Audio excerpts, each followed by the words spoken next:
Okay. I was done, so I guess. We like to have conversations before we start. Oh, okay. I like to press the button. That'd be so funny if we just had a guy sit here who just clicked the button. Oh yeah. Like just played an air horn. Just like the tech guy. That's all the guy did. As I'm getting a Snapchat. Love it. Let's just turn that right off. What, you don't want Snapchat to show up in your... No, that was my buddy in Halifax. Oh, fun. Going to Halifax on Sunday. Oh, that's fun. Yeah, I'm not shooting now, so it's not the best. But Bring your camera, shoot anyway. yeah, like that's my plan. Become a landscape photographer because they get paid so well. I feel like this episode's just going to be shooting shit at everything. Don't become this, don't become this, don't become that. If you want to be creative, enjoy McDonald's.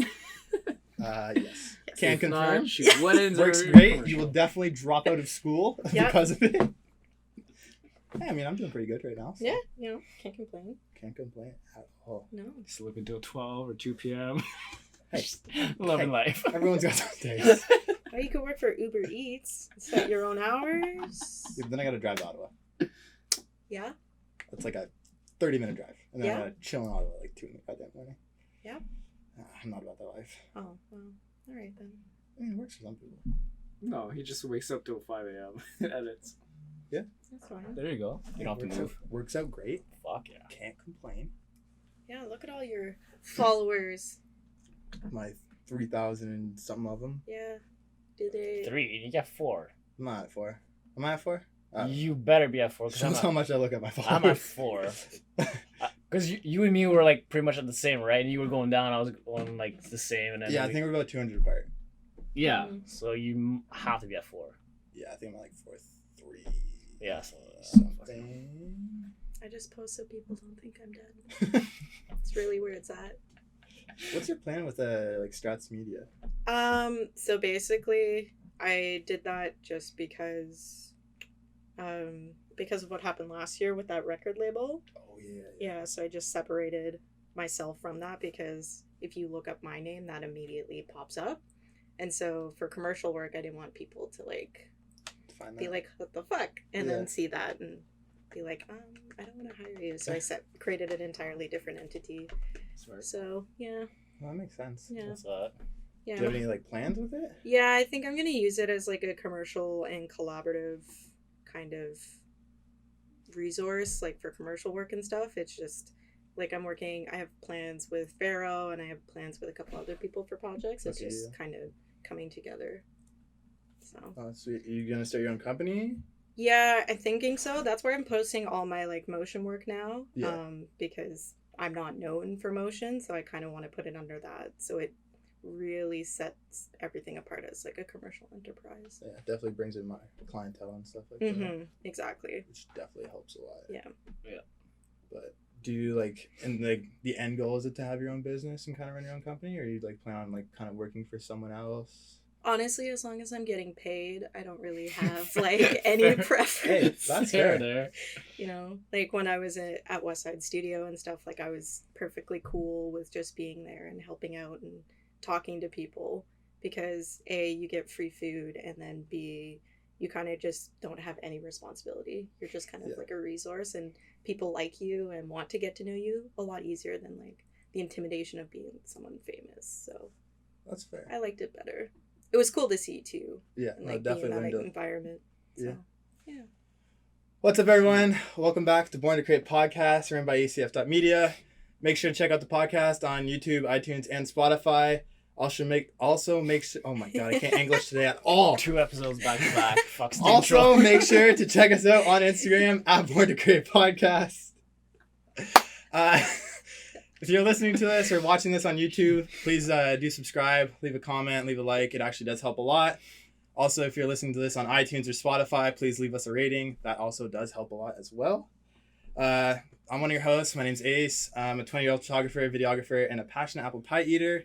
And this is my co-host. That line. Oh, I'm running with it. I'm running with it. No pies though. No. I thought about bringing you pie, but then I was like running low on time. So. One episode, I'll sit here and eat a pie. We need to. Just ASMR style. Yeah, have a mukbang or mukbang, just like whisper and then just start eating. You should go Oh, to man. like a bunch of different places and get a bunch of different apple pies. We'll do a pie test. Rate Yeah. them all. Yeah, Genius. I'm gonna write that down right now. Actually. you're welcome. There you go. Thank you. Yeah, watch that be the biggest podcast. I'll be like, yeah, hi, Probably. hello. I produced this episode. Okay, continue the intro, Frank. All right, I'm Frank, content creator and strategist, and today's guest is. Hello, I'm Adrienne. I'm a photographer and retoucher, editor, videographer based out of Ottawa currently. I do everything from weddings, concerts, any event in general, and then I also do a lot of commercial work, such as portraiture, product, or promotional video work. Sweet. So you just recently got into video, eh? Yeah, How are you liking that? I like it a lot. It's a lot of work. Basically, my focus right now is doing a lot of After Effects work, Okay. because that's really what I'm into. So Talk to him it's- about that. That's Yeah. fun stuff. yeah, Got it. yeah, Do you do Premiere as well? yeah. Yeah. Yeah, so most of the video, most of the video stuff I do first in Premiere to get everything cut together.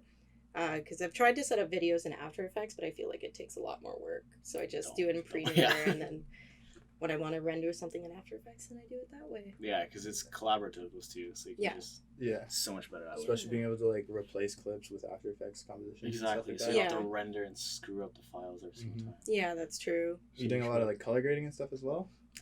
Just starting to. There hasn't been a lot of projects where I've been necessarily allowed to, just based on the content of it. They're not really looking for color grading, so That's fair. yeah.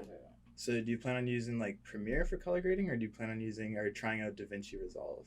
I've played around with DaVinci Resolve for a couple personal projects. I was also thinking about making the switch just because of how expensive Adobe's getting. It's a little difficult when you're starting out to be like a big creative and The wires.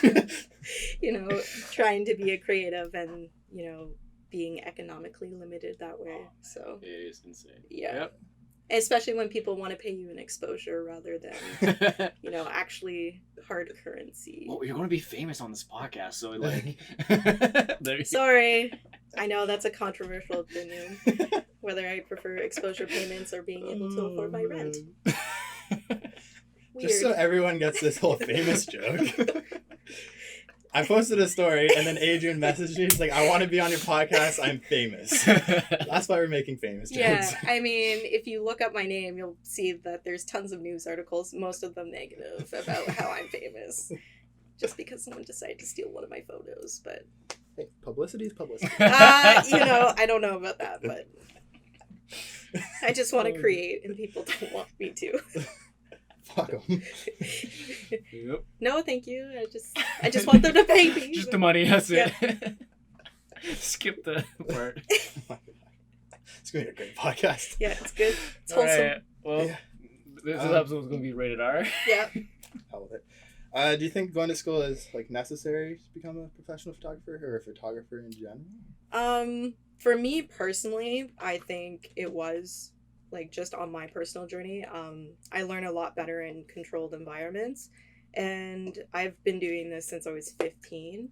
So I just kind of reached a point halfway through university where I kind of wasn't seeing any improvement. I wasn't seeing anything really change for me, and I was learning a whole lot from YouTube, LinkedIn, like any article I could find and stuff like that, and asking other people I knew. But it really wasn't like taking me to the next level. So for me personally, going to school just like made me quicker at learning, I guess, made me more efficient. And it made me use my time a lot better. But I wouldn't say it's like necessary for everyone, because one of the photographers in Ottawa I worked for, he dropped out of 2 different schools, and yet he does quite well for himself. So Oh, yeah. I know what Yeah. you're talking about. yeah, so I mean, it's not necessarily feasible. I think it's really about your mindset. And I mean, if you're not really a school oriented person, then it's obviously maybe not the best environment for you. Yeah. And I mean, it's not for everyone. Like, you have to really put the work in because it is so structured. But if you have the drive to just teach yourself and like spend the time and work it out yourself, then for sure do it that way. But if you find yourself like just kind of coasting by, then maybe looking into school might be a better resource. Yeah, very true. Or even like Yeah. finding a mentor would help too. Yeah, for sure. just because it exposes you to so many different styles and like things you wouldn't do, right? Yeah. Like client wise as well, right? Mhm. You work with bigger clients and you would never use like audio gear or anything like that, like Mhm. different aspects that you learn just through either school or like a mentor or something. Yeah, for sure. And I think that's a different thing about school as well, is it gives you kind of like, especially for the Algonquin program, which is what I did, they have such a broad network, and because they have so much access to mentors of varying degrees, and they trust people coming through the program rather than someone just kind of sliding into the DMs, as it were, and being like, hey, like, I want to learn from you. Is that possible? Right. Yeah. So Yeah. they're more likely to take that person on than trust someone who's just coming out of the internet. Right? No doubt. Fair But enough. What's one thing you didn't like about the School? whole, I guess the school or the whole program in general?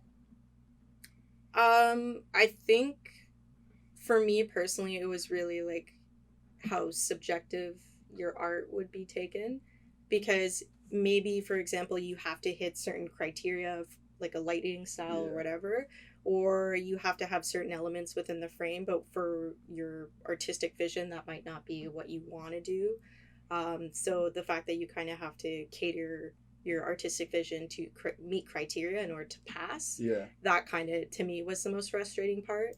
But I think it's necessary because you can't always do what you want, right? Yeah, Yeah, especially there's- for like paid jobs. for Yeah, commercials, like, exactly. Like the client, and it's a good way to view it too, because it teaches you that like the client is, at the end of the day, what they want is what they want, right? So I'm Yeah. dealing with that right now with a client where they have a very specific vision and we're trying to make it work.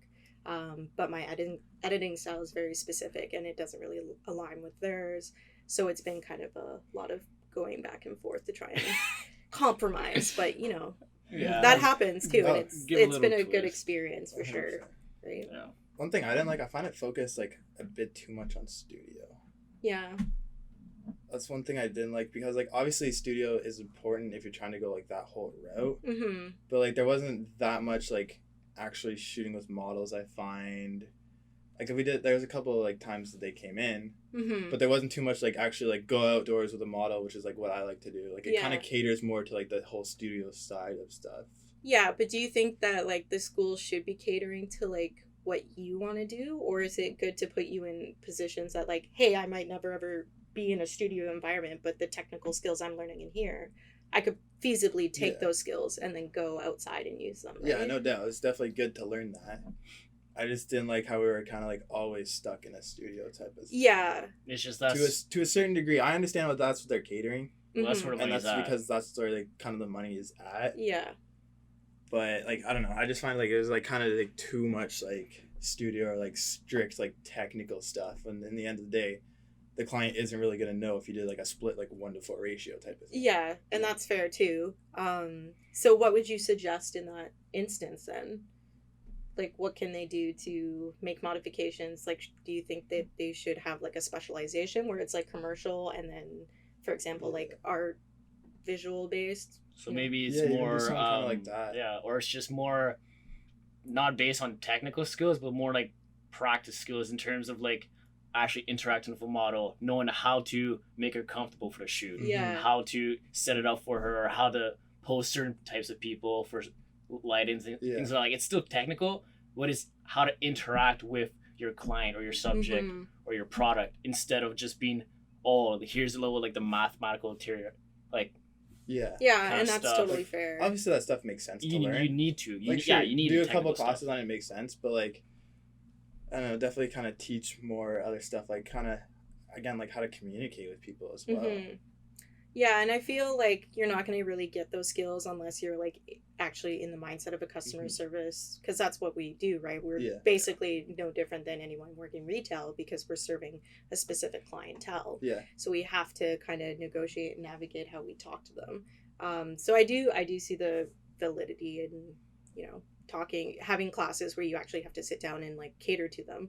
But I think because Algonquin is known for being a commercial technical photography school, Yeah.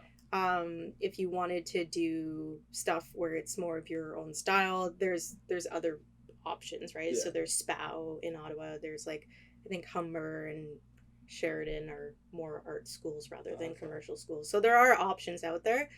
But I think the focus for Algonquin, because again, they're trying to set people up for jobs, right? Yeah, that's very true. Algonquin, that's like their whole policy is like setting people up for careers, not just like, well, you know how to do this now, so have fun. Yeah. You know. But yeah, no, I see the point in that though. I think that's important, and maybe that can be addressed by them. But yeah, I definitely like learning like the business aspect of stuff. Yeah. Because that definitely helps, like in a way how to properly price yourself and stuff like that. Definitely helps. One thing I didn't like about like kind of, I guess like almost everyone as a collective in the program, like people were too focused on school. Yeah. That's one thing I found, like people were too focused on school and like weren't actually going out and shooting their own stuff. Yeah. From what I kind of saw. Like, especially because like coming out of school, you're kind of on your own, right? So if you're not already kind of starting to do that while you have access to all the equipment, you're kind of in a way screwing yourself over for whenever you get out where you don't have that equipment. Yeah, for sure. What I found. Yeah, for sure. And I mean, because I've been doing this since I was 15 and I focus like in a lot of personal work, I do concerts and stuff. So it was kind of like, for me, it was no problem because I was always shooting my own stuff anyway. No, exactly. But yeah, like if you're just coming out of high school and maybe this is like something you might be interested in, you don't really fully understand that this is actually like a potential career. I can totally see how someone's not really necessarily interested in shooting their own stuff, right? Because they don't, I think a lot of people in our program don't really know who they are necessarily, or like have like their style figured out. They're like at the point where they're like, okay, I want to try a bunch of different things, right? Yeah. Whereas you found your style, you have a style, right? Kind of. Yeah. Like still doing everything. But you're still doing everything, but like obviously like I can tell the difference between a photo you've taken and a photo you've taken, right? Whereas in the program, like it's not necessarily clear that's the case for everyone. There are certain standouts, like for example, Dalton Carew's work, like that's a very specific style. Yeah. So. No, 100%. And what kind of got you into like shooting like concert photography, like with bands and stuff like that? So I've always been around cameras. Like every trip I ever went on with my family and stuff, we always had a camera and stuff. So I was always fascinated with cameras. And then when I was, I think about 13 or 14, they got me a camera for one of my birthdays. So I started shooting with that, and then a friend of mine, he plays in a local band. And so he asked me to come to their Battle of the Bands at Ritual Nightclub. And so I photographed it. They liked the photos, so they kept like hiring me. Basically, they would pay for my ticket for me to show up. That's fair. Yeah, you know. Gotta start somewhere. Yeah, you gotta start somewhere. So they would just cover my ticket cost, and I would come out and photograph them. So then other bands kind of started reaching out to me to photograph them, and then because I started posting on Instagram, 2 online publications reached out to me, and then I just kind of kept doing it, and people keep reaching out to me, I guess. That's pretty I guess, you know. From time to time. Yeah. I just post stuff, people message me, okay? Yeah, they just, you know, I'm like... just famous. Yeah, I'm just famous. Yeah, no. That's cool. What did you think about having print integrated into your program? Was it useful? Yeah, like, I love print. I think it's a really important industry, and I do think it sucks that it's probably not going to be around forever. Yeah. Simply because I don't see many people really emotionally invested in having like photo books done, even with my own wedding clients, like trying to convince them like, yeah, you know, like the internet isn't going to be around forever. Like you're not going to always have like high res copies of this. You should probably get them printed, and trying to convince them that like this is something that is so personal to you. Why wouldn't you want like an actual physical representation? Yeah, exactly. I think if you know what you're doing, print is absolutely necessary to your work, especially for a portfolio. I think a digital screen can only show off the work as much as possible, but having a portfolio book and people can actually see the detail up close and personal, and you can explain to them that different papers will actually enhance their visions in different mediums. Like I think it's crucial. And like what I find, which is great that they integrate it into like the photography program, is that like you shoot, sometimes your shot's a little magenta, a little green, a little this, but when you print it out, you actually see what's the problem. Exactly. You see those little details, like you were saying, like you see, and from there, because you guys can do a lot of test prints, so you can adjust and see, okay, my edit is not on par for actual printing, so it's not true colors, right? Because a lot of people, I find tend, or on Instagram or for weddings and things like that, they tend to have like a green hue, or like everybody has like their different styles. Like it's their own style, but if you print it out, you can see it looks a little bad. It looks this, right? So that's what I like about your program having print. It actually, like, yeah, it brings back print, and it actually helps you be a better editor. Yeah, for sure. And it's And, like, like when you're retouching and stuff too, like print is a really good way to see your flaws, because if you print, if for example, you're doing like a magazine ad or a billboard ad for someone, you can actually print it out and see this is going to be blown up like 10 times, 40 times. Like that's, like if there's a hair in the face, like that's going to be visible. Yeah. So it It's gives going you to be this like, big. yeah, exactly. So it gives Yeah. you like an ample opportunity to fix your mistakes, right? And fix the color cast, because if it's outside or depending where it's viewed, like we're not always going to have perfect lighting. So you really need to account for that as well. Exactly. So, And also it helps like where you place your print, right? mm-hmm. If it's a billboard, is it in direct sunlight? Is it this, right? So then you have to see what material you print on works best for that spot. Yeah. Like those are a lot of things that people don't see, because nobody actually touches print that much. Like I don't know a lot of people that do print. Like your program, yes, but I mean like designer wise or anything like that, not a lot of people do it if they've never been into it. Yeah. Like I worked for a couple print shops, and that's how I learned all this stuff. Like every little factor matters. Like even design wise, for like maybe if you're a real estate agent and you have like those for sale signs, you have to make sure when you hook it up, there's a gap at the top and at the bottom so that the air can pass by. If there's crazy winds or rain, like it's all little factors you have to make sure when you print. Yeah, for sure. Yeah, very true. A little trick with like, I don't know if you do it or not, but with the wedding clients, if you bring them like a 4x6 of one of your like favorite photos and show it to them, they might be like, oh, I really want this bigger. You know, which could possibly help. Also, you have to have the access to a printer. Yeah. But yeah, and you can just integrate it into your price, right? Yeah, you can add like a $50 buffer for, or like that's what a lot of people do. They have like a whatever amount of money for the deliverables, and it comes with like a USB and a couple prints, and from there, like it might upsell them to get some more. Yeah, it's actually kind of funny because people, I think the hardest part is pricing out prints, because a lot of people don't understand that, like, oh, I want 50 of this print. It's like, okay, that's like a $200 print order. Like, are you sure you want 50 of the same print? Yeah. Like, and that's like the other thing you have to explain to clients. It's like, as much as I want to make money off you, like, I also want you to realize like you're going to be stuck with like 50 of the print, and it's going to look bad on me if I don't like actually inform you like this isn't what you want. You want like 50 of different prints to give to people. You don't want 50 of the same prints. So. Oh, yeah. So yeah, when I was working at Staples. Well, I mean Staples. I was working at Right Tech as well, but yeah, like prints, like black and white, just 11x17 prints, whatever, or 8.5x11 were like 11 cents. Like, oh, that's dirt cheap. I'll print 200, and they're like, oh fuck, it racks up to like $20-$40. You're like, whoa, that's super expensive for paper and ink. Well, yeah, you just have to like, that's what the price is, right? Yeah. You don't realize it until they print it, right? Yeah. Or like you print a whole binder for school. Like a lot of university students print it, and it's like $100-$200 order. They're like, wow, why is it so much? It's just like, it is what it is. Yeah. And then you have to make money, right? So then you have to like add a little like a 20% cut or something. Yeah. To make it worthwhile, because you have to go print it too. Yeah, especially if it's like on a higher end paper too, then it's just going to be like, you want 50 of these prints on like a burrito paper. Well, that's like a $500 print order now. And it's like, if you put it on like a premium luster, it's $200. Like, you know, that will factor into the difference. But do you still print your work? Not right now. I'm planning on doing it. I'm looking into getting some more canvas work done. I really like canvas. It's really good because I have a lot of high contrast work. So it actually works really well on canvas for me. So I really like it. So I'm just looking into pricing and stuff like that, and what size I want to go for. I don't have a lot of space right now, so I don't want to carry a whole bunch of stuff. That's fair. You know. Are you just like getting it ordered, or do you have your own printer? I'm probably gonna order it. I don't have my own canvas printer, unfortunately. Those are really expensive. Yeah, that's fair. Yeah. Oh man, build a frame for it too, wrap it. Yeah. Well, that'd be frames fun. Frames aren't bad though. Oh no. I think they're pretty cheap whenever. Yeah, you just have to know how to actually staple it down.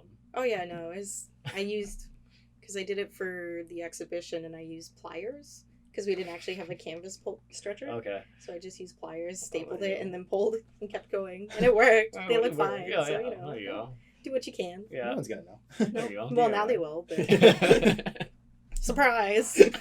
Broke with expensive tastes. Gotcha. Kind of going back to the bands a little bit. What band do you really want to photograph? Let's go like top 3 bands. Top 3 bands. Can they be artists too? Yeah, artists. Okay. Bands. I'd probably say Janelle Monáe. No idea who that is, but okay. She's a really good artist. She does like a lot of funk, kind of like rock R&B stuff. Okay. Very inspired by Prince. Okay. So it's a lot of fun visuals. And then so Janelle Monáe, I'd probably want to photograph. Just trying to think of Anderson .Paak. He has a really good live show. I saw him in Toronto. Okay. So. And then probably Lizzo, actually. She has a really good live show as well, I've heard. So, like R&B style or like rock and roll? Or... Yeah, she's more of R&B, hip-hop style. Those are probably the top 3 right now, mostly because I've been listening to them a lot. Okay. For like other genres of music, I've pretty much photographed everyone that I thought would be interesting for me personally. Yeah. There's like a couple festivals that I would love to photograph, but I mean that would be cool if it happens, but I'm not like hard pressed about it if it doesn't. Yeah, like I've photographed Post Malone and like oh shit, I didn't know that. Yeah, he was at City Folks. I was photographing. Oh, nice. Yeah. So I mean, there's been a ton of artists that I've been very fortunate to have been able to photograph and stuff like that. So I photographed my favorite band last December, so. Shit, that's pretty sweet. There you go. Checking off the list. Yeah. Yeah. Slowly but surely. Oh, yeah. Man, I'd love to photograph like AC/DC in concert. That'd be sick. Yeah. I wanted to photograph Kiss actually when they were here, yeah. but I was in Toronto for placement, or my internship. So I wasn't here for it. Yeah. That was a bummer. Damn. Yeah, I saw AC/DC in concert once. That was crazy. Yeah. Oh, yeah, their concerts are... That was sick. Pink Floyd, too. Mm-hmm. Yeah. Yeah. Like the bigger, more, I guess, international rock bands that you know, like they would be definitely cool. Yeah, mostly because they have like their production together. Mm-hmm. So. Yeah, it'd definitely be sweet to like see how like behind the scenes and everything that goes into that too. Yeah, for sure. But I actually find that when you get bands when they're up and coming, that's when they have the most energy, and it doesn't read like a performance. It's actually like they're happy to be there. Yeah. Not everything's going to be perfect, but it's still good enough that you have like a really enjoyable experience. And there are some bands that really know how to work a camera, and then there's other bands where it's like, not really, but you still like their production's good enough that it offsets that. So, yeah. How's that during editing? The big halfway through. It actually works out great. Because then I just find that, and I find where I clap, and I just sync it. Because you still have the audio off the camera. Yeah, I'm buying a program for that. There's a program for that. There's a program. It's like That US. syncs it for you. It's it's $2.99 US, and it just like $299 or $2.99. Oh, $299. That just syncs it. Yeah. And it syncs it, so you just put your video, put your audio, and it just syncs it for you every single time. So let's say you're doing like a big event or whatever. There's no fucking dumbass claps. Like you can't really do claps half the time, right? Yeah, you can. Fuck it. In the middle of someone talking, just clap. Well, huge conference call, you just have like the fucking president. Like, it looks kind of fucking stupid. Nah. Looks great. Oh yeah. Yeah. So, You can also snap in front of it though, at an event. Oh yeah. Yeah, but you have to snap in front of like all of them at the same time though. That's why you use that. T's like just buy. It's like $2.99, but it's for life. Yeah, but do you need it right now? No. Well, it'll. He's famous. What are you talking about? Yeah, exactly. Like, come Do you on. know who he is? No. Oh. Well, fuck. Sorry. Trying to help. I don't know. Oops. No, but like it'll save you time, right? Like, how much time though? Well, if I'm not syncing up the audio, then yeah, it's gonna save me time, right? If you're doing a bunch of stuff, that makes sense. Right. So Yeah. let's say I have a round table with 4 guests and 4 lav mics, and I'm recording audio. I just clap. Yeah, you can clap, but you have to sync them all up every single time. Yeah, you just find the dash. Like, you see the big mark there, you just find that, and then you just sync it with the camera audio. Or I can just put it through a program. Just waste $300 on a program that you can do. for life. But what if it's like, I mean, it sounds great, but I don't know. sounds great, but I think I'm gonna stick with my prompts. Yeah. My audio prompts. Yeah. Stick with my claps. That's fair. Because if you're just working on 1 or 2 videos, yeah, okay. But if you're working on like 20 videos a week, Are you working on 20 videos? No, but I will be. So like, if I'm saving, He's gonna be famous. I'm on demand, guys. Like, it's hard to reach me. Yeah, I'm so grateful that you were able to take time out of your day to join us on the podcast. Thank you. Yeah, like I have to come all the way from Orly now. I picked you up. Shut up. Oh, I'm just joking. And I'm driving you home. Yeah, and I got another meeting to go do tonight. True. Mm-hmm. Well, yeah. So, do you find it like difficult or easier to get work being a girl in like this kind of photography world? You didn't read my question right, but okay. No, I did not. I rephrased it for you. Do you want to read? You can re-say your question if you'd like. It's your question, so that's all good. I know. Well, I don't know if I can quantify that because, like, I don't really. I think when I'm at shows and stuff, when I'm working, I get a lot more attention from a lot more men when I'm working, just because it's kind of like I work in a very niche genre of music generally, so I usually work in like heavy metal, hard rock stuff, because that really is the most visually entertaining sometimes in Ottawa. Yeah, so I kind of stand out at those shows, so I do get a lot more attention there. I don't know if I've been overtly denied jobs or, you know, passed over simply because I'm a woman working in the industry. I think there is a lot of like expectation that I have to work twice as hard for potentially half as much. I don't know how true that is anymore, because I do make a point to work with like a lot of women in different fields and stuff, because I was doing my own interview series where I was interviewing diverse women within the creative community. So it was interesting to talk to them and their perspective on it.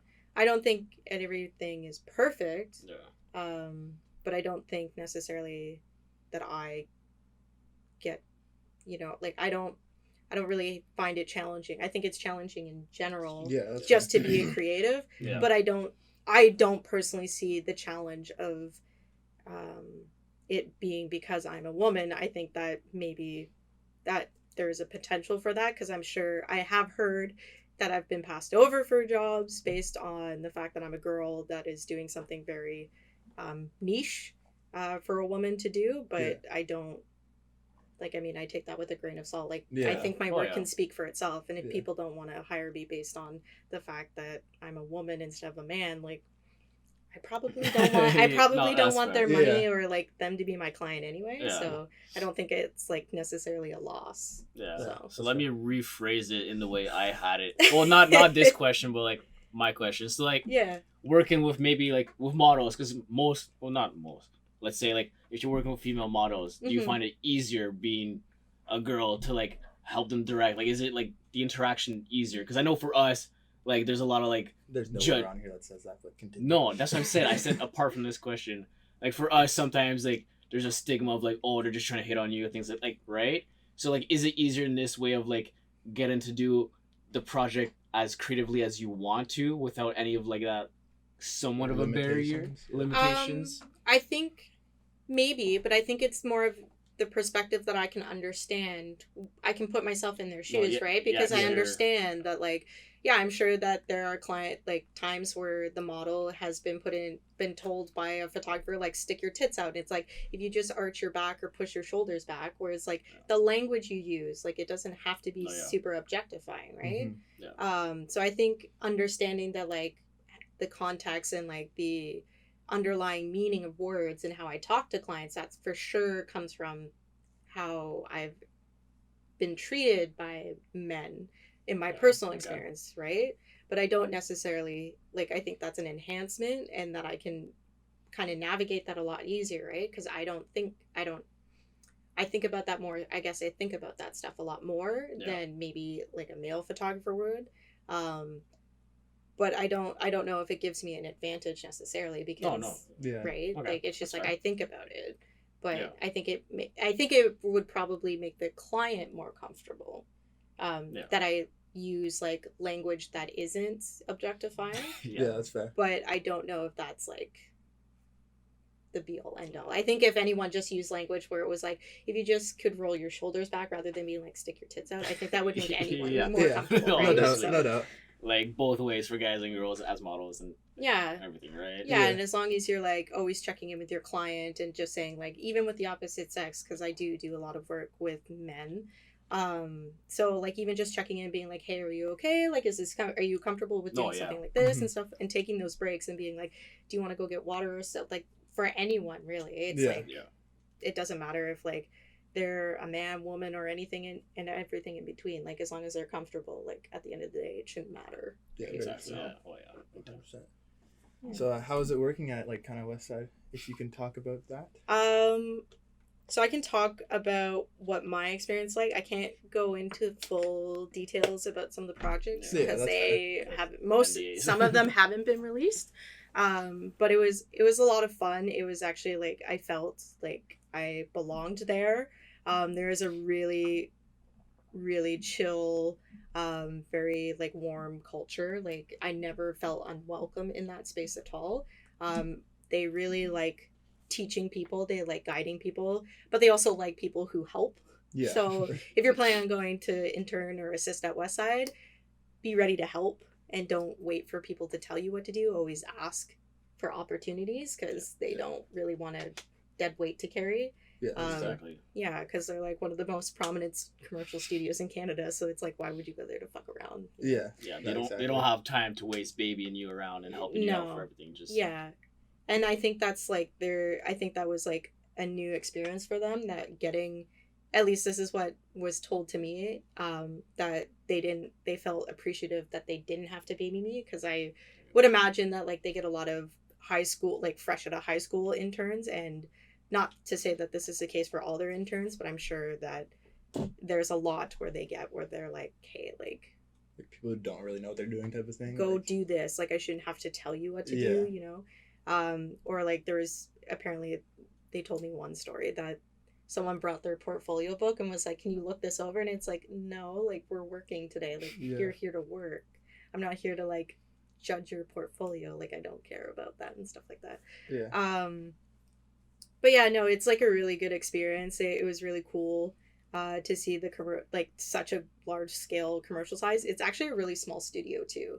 So it was like 4 stories. It's not really, like they have like, so it's a giant warehouse, but it's like it's not as big as everyone would think it is. Okay. Like they do big production stuff in there, but like what I was expecting was like 3 or 4 blocks size. Oh, okay. But it's really like, I don't know, like it's like 1 block maybe. Like it's just like a warehouse building. It's not as big as like their reputation would make it out to be. Yeah. Like, if that makes sense. It's a very nice size studio. Like they do have like 4 different studios, and those are all like, there's 3 of them that are 4 respective photographers. So like Chris Gordonier, Shanagoon, and Matt Barnes all have their own individual studios, and then they have 2 extra studios. That one is for Nikki Ormead, and she has her office in the loft and stuff, and then they have 1 open studio. So yeah, cool. Yeah, no, it's a cool space. Like a busy space. Yeah, so they do a lot of like bank work, basically, is their predominantly their clientele, but they do a lot of other commercial stuff for like big brands. So like they've done stuff for Maple Leaf Products, Coors Light, the Toronto Raptors. Did they do stuff for like Ariana Grande and stuff? Yeah, so I think that was specifically Matt Barnes. Yeah. He did Ariana Grande's work. He also has worked with The Weeknd, to my knowledge. It's pretty sick. Yeah, he's a really nice guy. Yeah. Seems chill. Yeah, super chill. So kind of like, what's it like being an assistant to a photographer? How did you like it? What did you take away from it? For me personally, I actually preferred being an assistant rather than being a photographer, because basically you get told what to do and they're like, can you go set this light up? Can you move it here and stuff? And it makes the day go by so much faster. And like you get to interact with the clientele a lot easier, because they're just kind of like casually talking to you. They're not expecting you to like, so I want this done. How do you do it? And it's like, I don't know, like, that's not my job. Yeah. But like if they like have a question or they need to like de-stress or something, like then that's what you're kind of there for.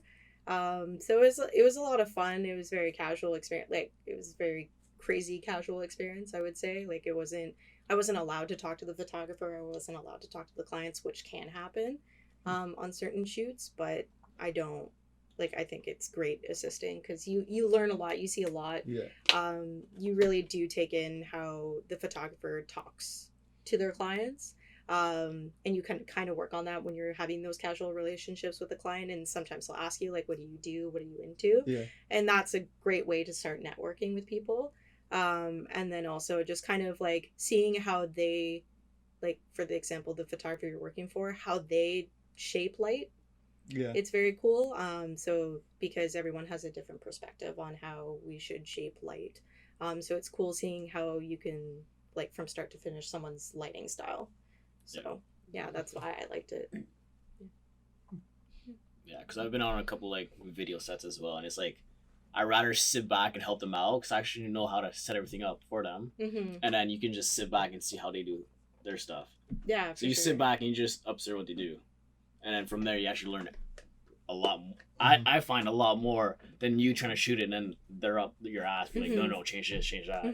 Yeah. Right? So you can just see how it flows, and from there, like you're saying. Yeah, 100%. Like I think I wouldn't consider like anyone like a professional photographer unless like you have like you can automatically go into a setup and see like what the lighting's like and then be like, okay, I need the light here at 45 degrees at this setting, and just like if until you can do that automatically, like I wouldn't really give anyone the quantifier of like I'm a photographer, but that's just me. No, that's fair. That's fair. As long as you're like you just have to be the master of light. That's for sure. Yeah, basically. Yeah. So do you have any like big goals you want to achieve this year or anything you're trying to accomplish? I want to be famous. Yeah, define that. We already got you. Don't even worry about that. Don't worry. Define being famous then. I want to be famous for good reasons. I want to be famous because like my work is like featured everywhere, not because like someone stole a photo from me. You'll get so much exposure. You know. Yeah, no, I'm good with all that. seriousness though. Yeah, no, sorry. No, I think for me, like, I don't really have, like, I've done quite a bit, over the last 5 years that I've been doing this semi-professional, like, I wouldn't even say that, but, like, more so than, I guess, an amateur photographer. Yeah. Like, I've done quite a bit, so I'm just happy to keep doing it. I'm always excited, I guess, for new challenges, and doing new things, like doing a music video. That's something I've never done before. Doing more video work, doing wedding videos and stuff like that. Like I'm excited to do I really just want to be able to do everything before I settle down in one specific field. Yeah. Yeah, but for me, this upcoming year, I guess, is that I'm moving next year to Toronto to work in Toronto, but potentially for West Side, I don't know yet, but just to be in that culture because you do like the level of, I guess, skill that I got there in comparison to here was like exponential. Like it's unreal how much better I felt about photography from coming back from that experience. So just being in that environment, I think, is where I need to be personally. I can't say that for everyone because it is kind of like a very different culture. Yeah, it seems like more kind of go hustle than Ottawa.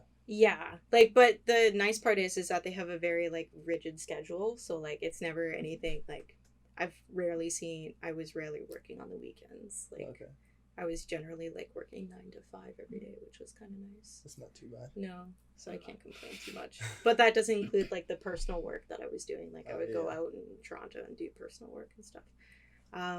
But yeah, like for me, it's just kind of like committing to like if I'm gonna go to Toronto and stuff like that, or just doing things that I haven't done is kind of like what I want to do. I don't have anything like dead set planned. Like I don't know, meet a superstar, photograph a superstar. I don't really particularly care. That's fair. About like the end goal. It's just kind of, am I still happy doing this? Yeah. So.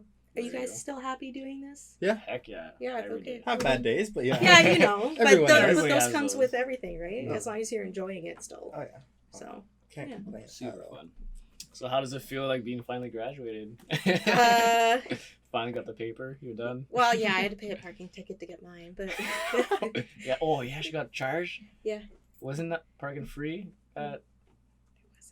Well, it was free at the Canadian Tire Center, Yeah. but I had a parking ticket from Algonquin, so they withheld my diploma until I paid it. They withheld my diploma for $45. Wow. Thanks, Algonquin. Wow. That's funny. Yeah. Yeah. I mean, because that 20 plus K wasn't enough. no, they Yeah. needed an extra 45. So whatever, I gave it to them. I have it now, so joke's on them. I would have been fine without it, I'm sure. I would have been like, oh, I went to yeah. Algonquin. You know, where's the There you go. paper? I don't know, Somewhere. Well, I mean, for me, like I already had a degree. Like I graduated from Carleton in 2017. So this for me was just kind of like, this is nice, but like because I'd already done the whole experience, I was kind of like, I don't really need a piece of paper to kind of prove. And I mean, it goes back to us talking about whether or not school is necessary. Yeah. Did I really need the piece of paper? No.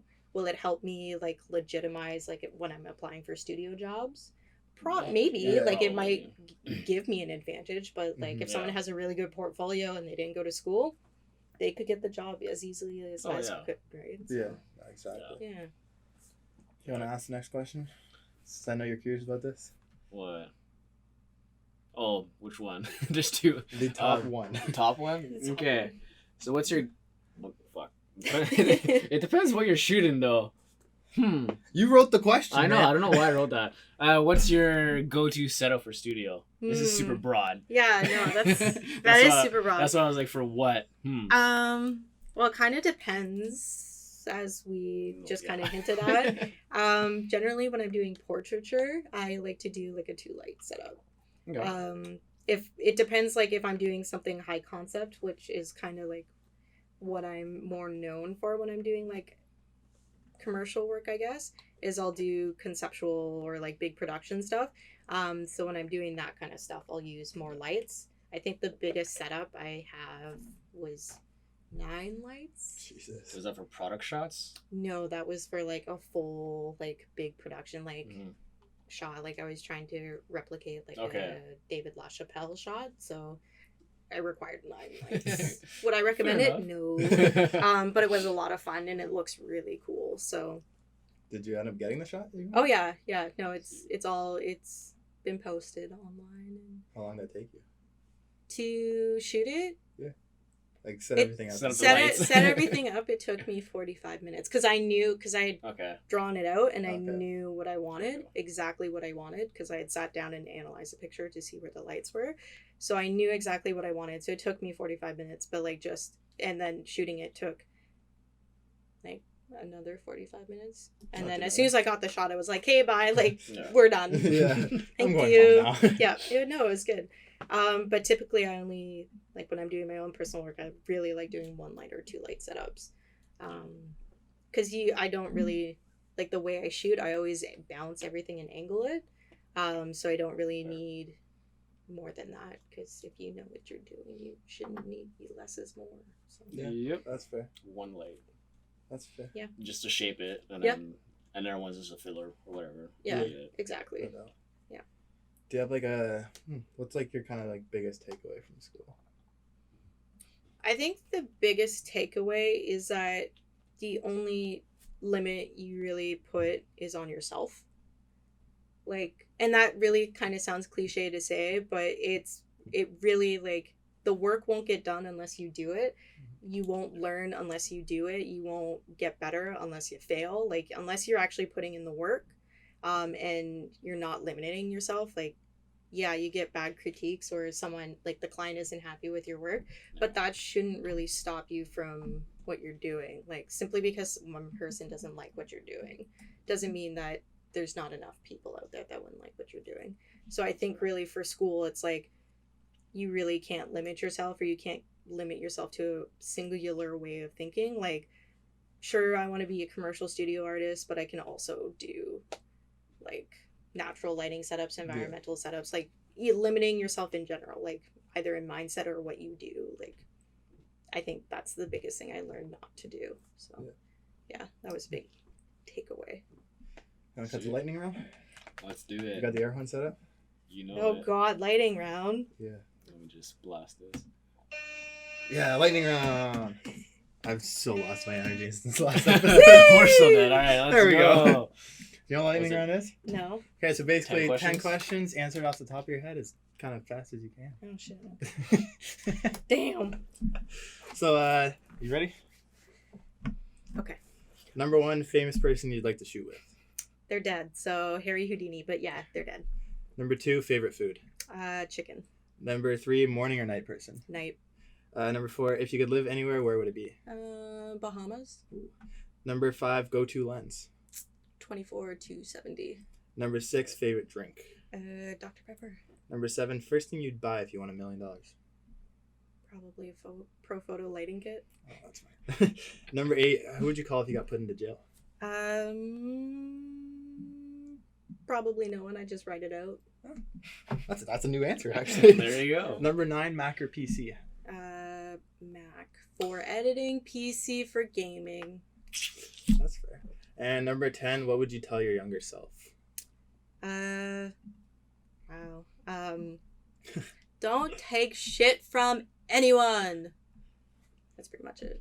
Keep it going. Shut up. Oh Run, Forrest, run! Keep going, Forrest, run! Do you have any questions for me and Frank? Do you guys like what you do? Yeah. Yeah. You have a good time? I enjoy it. You enjoy the weather? So. Yeah. Depends. Here and there. Yeah. Do Yeah. you have any regrets about not finishing the last semester? No. That's fair. Because I find in the end of the day, like we kind of touched on a bit, Mhm. like I kind of want my work to speak for myself and what I'm doing to speak for myself. And I was kind of already more focused on doing my own thing than kind Mhm. of doing school stuff. So it didn't really make too much sense for me to kind of go back. Pretty much like almost waste that $4,000, possibly get asked to leave if I handed anything late or like failed and Mhm. stuff like that. I kind of just rather go do my own stuff and kind of continue on what I'm doing. Yeah, that's fair. Do you regret going into the program at all then? Because I definitely learned a lot. Like I wouldn't have been doing printing if I didn't go to it. Learned a lot about printing. I now own a printer. Definitely learned a lot of business stuff and kind of like how to price yourself. Mhm. Studio was nice to learn. Not that I plan on doing that in the end goal, but it's definitely good to have to gain that kind of clientele and like know how to use lighting and stuff like that. Mm-hmm. So no, I don't regret school, but I'm definitely kind of in a way glad that I didn't do that first semester. Mm-hmm. Because you guys mainly just kind of focus on like final portfolio and stuff. Like there wasn't a huge amount of learning in that, right? No, yeah. Yeah. Right. So I feel like definitely doing the first 3, I definitely learned a lot and kind of gained what I needed to know to kind of continue on my way, type of thing. Yeah, fair enough. So I don't regret it. Yeah, fair enough. There you go. And the connections. Yeah. Like That's in a way, true. we wouldn't be sitting here right now. That's true. That's true. You wouldn't have the graciousness of famousness here. Do you regret Oh, school? man. No. No. I mean, it's graphic design, so it wasn't specifically photography or like video work. Oh, well. So, It's but like, somewhat related. It's, Oh, yeah. it that's how I overlaps. learned pretty much the whole suite of Adobe. I Mhm. pretty much know most of the programs just because of that. So I don't regret it. Last year was kind of like a drag for me. It was like kind of useless Mhm. in my taste, but other than that, it was pretty good. I don't regret it. That's good. Learned a bunch. 3 years. I'm 20. Still got a whole life in front of me. So Yeah. hey. I'm not 20. You're what? I'm 25. So. Okay. See, I was gonna say It's 5 27. years. Yeah. It's not bad. Yeah. Other than that, no. Thanks for having me, guys. Oh, No no problem. worries. Thanks Yay. for stopping by. Yeah.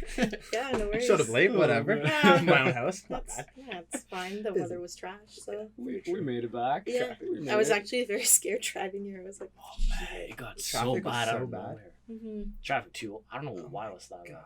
Yeah. I don't even know. But Yeah. yeah. Thank you guys for stopping by, listening, watching this. Stay tuned for upcoming stuff. If there's any guests you guys want to see on the podcast, do let us know. Is there anything you guys want us to cover? Let us know as well.